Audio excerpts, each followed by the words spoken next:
अच्छा साहब, सलमान भट्ट साहब ने ज्वाइन कर लिया सऊदीया से, हम उन्हें भी वेलकम कर लेते हैं। अस्सलाम वालेकुम सलमान भाई। सलमान भाई सुन पा रहे हैं आप?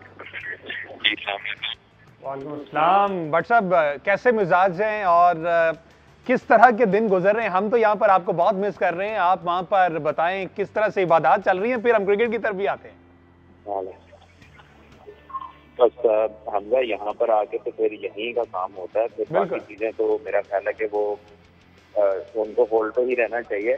लेकिन ऑब्वियसली जब भी यहाँ से फ्री होते हैं या बाहर होते हैं तो फिर देखते हैं कि क्या हालात चल रहे हैं। न्यूजीलैंड की टीम जो है वो जिस तरह से खेली बाहर हो गई, जो फ्लोरिडा के मौसम के हालात चल रहे हैं और दूसरी चीजें, तो वर्ल्ड कप खासा डिस्टर्ब लग रहा है। तो आपने खुसूसी तौर पे पाकिस्तान के लिए तो यकीनन दुआ करनी है और यकीनन कर रहे होंगे। अगर भट्ट साहब सुपर 8 के लिए क्वालिफाई करता है पाकिस्तान इफ एंड बट की सिचुएशन में, क्या सिर्फ मैं आपसे प्लेइंग 11 नहीं जानना चाहूंगा कि किस तरह से जाना चाहिए अब अगले मैदान में? जैसे फ्लोरिडा में गालिबन अगला मैच है पाकिस्तान वर्सेस आयरलैंड। उन कंडीशंस को देखते हुए आपसे मैं क्विकली यही पूछना चाहूंगा कि आप अगेन वही बात करेंगे, 5 पेसर्स के साथ जाएंगे, कुछ तब्दीलियां आप रिकमेंड करेंगे? देखिए, पाकिस्तान तब्दील तो कर ले, लेकिन बाहर क्या है पाकिस्तान के पास, एक तो ये बड़ा मसला है। लेकिन कुछ लोग ऐसे हैं जो इनएविटेबल है, जिनकी परफॉर्मेंस से बहुत ज्यादा तनकीद भी हो रही है और वो बड़ी विजिबल है। सबको नजर आ रही है कि शदाब बहुत स्ट्रगल कर रहे हैं। सबको नजर आ रहा है कि पाकिस्तान ने उस पिच पे जबरदस्ती स्पिनर्स खिलाने की कोशिश की है, यहाँ पर फास्ट बॉलर ही करामद है। और अब आपका मैच जो है वो कहीं और है, तो वहां से तो पिच जब तक देखते नहीं पता नहीं चलेगा। अब ये भी मालूम नहीं कि फिर मैच होता है या नहीं होता, जो वेदर चल रहा है। तो आई गेस उस वजह से आपको रेलेवेंट चेंज करना है। क्योंकि मैंने पिच नहीं देखी तो मैं रेलेवेंट चेंज सजेस्ट नहीं कर सकता इस टाइम पे। लेकिन पाकिस्तान के पास फॉर्म को लेकर काफी रीजनिंग है कि पाकिस्तान चेंजिंग करे। बिल्कुल करेगा। अच्छा सलमान भाई, यूएसए और इंडिया का मैच हुआ, यूएसए वो मैच हारा जिसमें थोड़ी बहुत उम्मीदें हमारी बहाल हुई कि हम सुपर 8 के लिए क्वालिफाई कर लेंगे। ऑल दो वेदर का एक फैक्टर मौजूद है, 80 to 90% चांसेस जो है वो बारिश के अभी तक बताए जा रहे हैं फ्लोरिडा में, दोनों मैचेस में, पाकिस्तान आयरलैंड में भी और यूएसए आयरलैंड में भी। यूएसए को ये मैच हारना होगा, पाकिस्तान को आयरलैंड वाला मैच जीतना होगा। तो जिस तरह से भारत ने चेज किया है उस मुश्किल कंडीशन में, ऑल दो 3 उनके खिलाड़ी आउट हो गए, उनकी अप्रोच में और पाकिस्तान की अप्रोच में कंपैरेटिवली अगर देखा जाए तो आपको क्या आप एक वो हाईलाइट करना चाहें पॉइंट, तो वो कौन सा होगा? आई थिंक मेंटली जो है ना वो एक सुपीरियर माइंडसेट में है इस वक्त, वेयर दे बिलीव कि they can win anything from any situation. और हम उसके बरक्स उस तरह की मेंटल सिचुएशन में है जहाँ पर हम किसी जगह से भी गेम को मैसअप करने का हमें शक होता है कि यार खराब ना हो जाए। यानी 42 रन आपको चाहिए 8 विकेट के हाथ में। अगर हम वहां से मैच हार जाए, अगर आप यूएसए जैसे नॉन क्वालिफाइंग टीम से मैच हार जाए, तो यू कैन टेल कि हमारा माइंडसेट क्या चल रहा है। और फिर हमारे dressing room say anything but cricket की बातें निकलती हैं। वो उससे नहीं बोलता, उसने वो ग्रुप बना लिया, उसने ये कर लिया। वल्लाह आलम इसमें कितना सच है कितना नहीं है। लेकिन ड्रेसिंग रूम की इनसाइड न्यूज ये बाहर के साथियों को, वी लॉवर्स को कौन देता है? अगर ये लड़के नहीं है तो कौन? तो जो लोग अपनी ही एक जब कहते हैं हम फैमिली है, हम एक तरह के, हम आपस में कुछ है, मेरा भाई है, मेरा ये है, मेरा वो है, तो भैया आप बाहर खबरें देते हो, ये बात तो टैली ही नहीं करती आपके जो है एक्शन के साथ। तो आई डोंट नो ये किस तरह के भाई हैं, किस तरह की फैमिली है जिनके अंदर कोई छींक भी मारता है तो मीडिया में आ जाती है। अच्छा, टीम वर्क की बात की जाए, अगर ये जीत है तो टीम की जीत है, लेकिन हमने देखा कि विराट कोहली जो उनके हैं मेन बैटर है, लास्ट मैच में तो हमने देखा शर्मा भी जल्दी आउट हो गए। विराट कोहली 3 मैचेस खेले, ओवरऑल सलमान भी उनका 5 टोटल स्कोर है इस टूर्नामेंट में। तो एक अभी तक तो एक नाइटमेयर उनके लिए साबित हो रहा है ये टूर्नामेंट। उनकी परफॉर्मेंस पर क्या कमेंट करेंगे? देखिए, फॉर्म जो है ना इसका डगमगाना जो है वो किसी भी प्लेयर के साथ होता है, उसके करियर का हिस्सा है ये। और जिन पिचेस पे वो खेल रहे हैं वो पिचेस भी अनसर्टन है। एक फ्री थ्रोइंग स्ट्रोक मेकर के लिए या किसी तरह के भी आप प्लेयर हैं, चाहे आप टेक्निकली स्ट्रॉन्ग है, आपके लिए आउट होने के लिए एक बॉल काफी है। और विराट कोहली जो है, अगर मैं पाकिस्तान के मैच की बात करूं जो कि मैंने देखा है, तो वो एक पुअर शॉट पे आउट हुआ। यानी बॉक्समैन से बाहर शॉट था, वो कट वाला ही था, लेकिन वो एग्जीक्यूशन ऐसी नहीं थी कि वो कन्विंसिंग शॉट ही था, उसका आउट हुआ। बाकी दो तो मैंने देखे नहीं। लेकिन आई एम श्योर अगर कोई अच्छा पिच उन्हें मिला या वेस्ट इंडीज में वो जाएंगे तो उनकी गेम बिल्कुल डिफरेंट होगी। And that is how you think about a player like that कि यार ये ओनली मैटर ऑफ टाइम है, अगर एक जगह वो पिच ऊपर नीचे है वहां पे उसे इफेक्ट हो रहा है तो ये दूसरी जगह जाकर सब कवर कर लेगा और उसका रिकॉर्ड बताता है। तो अब उसके बारे में हमने क्या कहना, जो सारी दुनिया में हर जगह अपने आप को प्रूव कर दिया है। हाँ, जहाँ तक फॉर्म की बात है, फॉर्म आती जाती रहती है और इस तरह के प्लेयर्स के बारे में आपने नहीं सोचते कि इसका क्या करना है, उसमें खेलना ही खेलना है।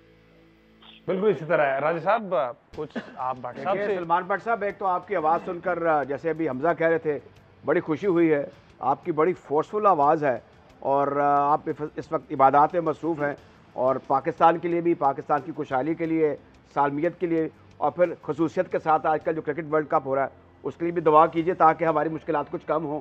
और जैसे हमजा और हमारे सब कुलीग कह रहे थे कि आप ये भी दुआ करें कि हम किसी न किसी तरीके से सुपर 8 में चले जाएं। अब आपसे पूछना ये है कि अभी बात हो रही थी सर्जरी की, ये बताएं टीम की जो असल इशू है वो तो उनका मोरल है, जिस तरीके से इनकी हवाइयाँ उड़ी होती हैं, ये इनके चेहरे का तासुर ये बताता है कि ये जीतने के लिए नहीं आए, इनके चेहरों पर मायूसी छाई होती है, वो जोश जज्बा और तमकनत नहीं है, इसको लौटाना है। इसके लिए चेयरमैन साहब क्या कर सकते हैं? देखिए, ये सारा कुछ जो है ना, ये माउंट अप होके फिर एविडेंट होता है आपकी बॉडी लैंग्वेज पे, आपके फेस के ऊपर और आपके एक्शन के अंदर, ये सारी चीजें नुमायां होती हैं।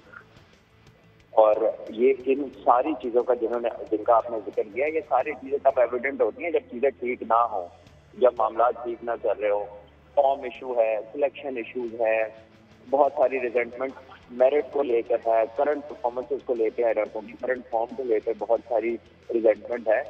तो कहीं भी चीज कोई भी एड्रेस नहीं हुई और फिर उसके ऊपर जब इस तरह के रिजल्ट आएंगे कि आप यूएसए से हाथ में जीता हुआ मैच इंडिया से हाथ में 42 से 42 रन 8 अपने हाथ में रखकर, तो फिर ये ही चीजें एविडेंट होती हैं। एक एक चीज जिसका आपने जिक्र किया है, तो ये क्वाइट नेचुरल कोर्स है and to put it right, इनको ग्रास रूट से शुरू करना पड़ेगा।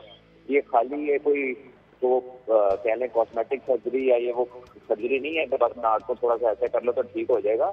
ये डीप रूटेड इश्यूज हैं, इनको कोर से ठीक करना पड़ेगा and that would mean real evaluation, not सिर्फ के वो तबसरे करना है। अच्छा सलमान साहब, आपकी गैर मौजूदगी में डॉक्टर रेहान है जिन्होंने हमारे पैनल को ज्वाइन किया है, तो वो भी आपसे सवाल पूछना चाह रहे हैं। जी डॉक्टर साहब। अस्सलाम वालेकुम सलमान भट्ट साहब, बहुत खुशी हुई आपको सुन के। I have a question for you.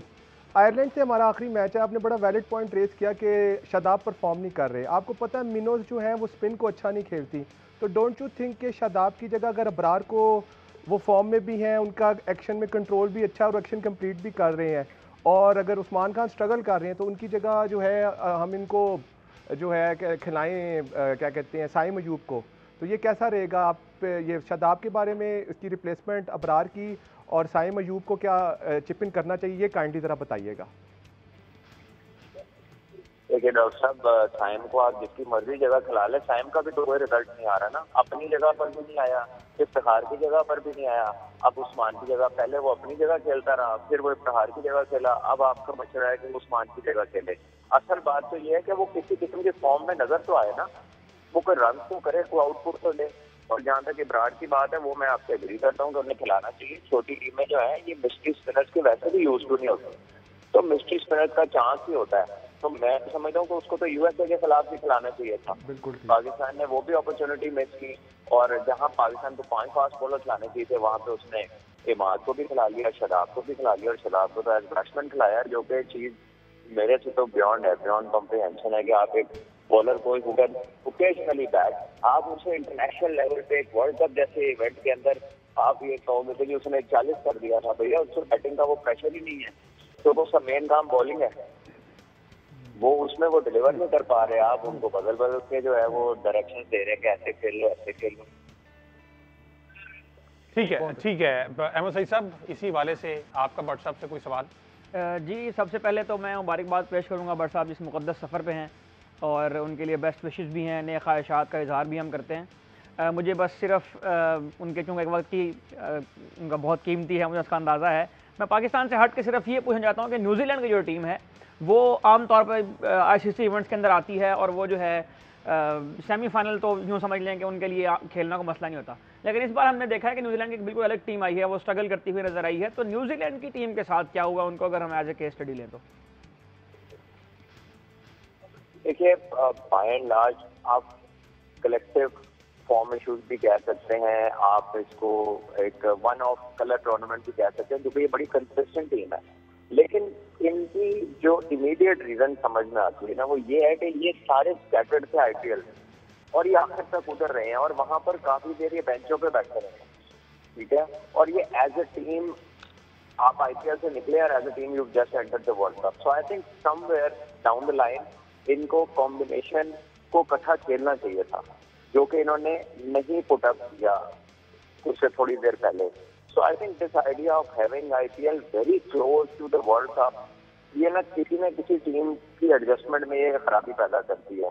तो या तो वर्ल्ड कप उससे थोड़ा दूर कर लें या आईपीएल का जो सब्जेक्टेड टाइम है उसको थोड़ा सा एडजस्ट कर ले, तो क्योंकि ये कोई ना कोई टीम इस पर जरूर सफर करती है। देखिए कुछ टीमें होती हैं वो एडजस्ट कर देती हैं, बाकियों को प्रॉब्लम्स होती हैं। तो मेरा ख्याल है कि इनके बहुत सारे प्लेयर्स जो है वो इकट्ठा ना खेलने की वजह से, स्कैटर्ड होने की वजह से, और फिर कंडीशन का मैसिव डिफरेंस है कि कंडीशन फर्क है, ऊपर से गंदी है, और तीसरी बात यह है कि ये इनके प्लेयर तो खेल ही नहीं रहे थे। सो लीव अलोन के कोई भी कंडीशन कैसी हो, ये तो बाहर बैठे हुए थे। तो ये इन्होंने तो मतलब मेरा ख्याल है ये सुटेबल चीज नहीं है, coming into a world cup, not playing cricket, not utilising any sort of condition and not playing together. ठीक है जी, सलमान भट्ट साहब हमारे साथ मौजूद हैं।